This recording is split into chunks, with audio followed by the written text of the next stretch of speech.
Nabawasan daw ang mga pamilyang Pinoy na nagsabing mahirap sila. Batay po yan sa survey ng social weather stations. Ikinatuwa ito ng Malacanang, pero ramdam kaya ito ng ordinaryong Juan de la Cruz? Balita natin ni Isay Reyes. Simula 2005, nagtitinda na raw dito sa bangketa ng Roas Boulevard sa Pasay City si Lydia Gamboa. At sa kanya raw naranasan, madalang na sumobra ang kanyang kinikita.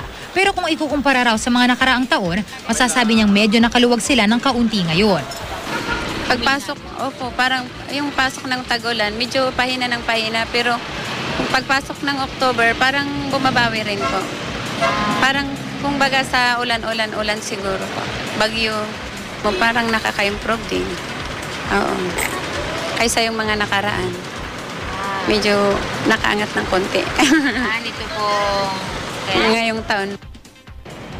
Sa pinakahuling survey ng Social Weather Station na SWS, lumabas na bumaba ang porsyento ng mga Pilipino na nagsasabing sila ay mahirap. Mula sa 51% o 10.3 million families noong Mayo, bumaba ito sa 47% o 9.5 million families ngayong Agosto.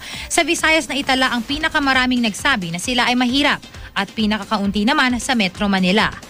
Pero tila hirap naman itong sang-ayunan ng ilan pa sa aming nakausap. Marahil daw dahil sa taas ng mga bilihin dito sa Maynila. Before kasi, kahit mababa lang, 'di ba? Yun nga, okay lang yung bilihin, mas mababa. Parang nakakapag-ipon pa. Unlike ngayon, kahit malaki yung salary, hindi na masyado nakakapag-ipon dahil ngayong bilihin, sobrang mahal.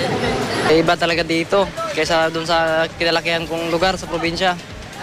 Ito kasi wala. Kung di ka pa patulog-tulog, wala magbabago. Pamahal ang pamahal. Pamahal ang bilihin, pababa ng pababa ang sahod. Hindi nga tugma eh. Kailan mahal ang bilihin, saka naman lilit-lilit ng mga sahod. Pahayag ni Presidential Spokesperson Secretary Edwin Lacerda, masaya sila na tumaas ang tingin ng ilang Pilipino sa kanilang sarili.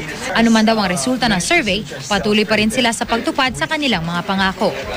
We are glad that they've considered themselves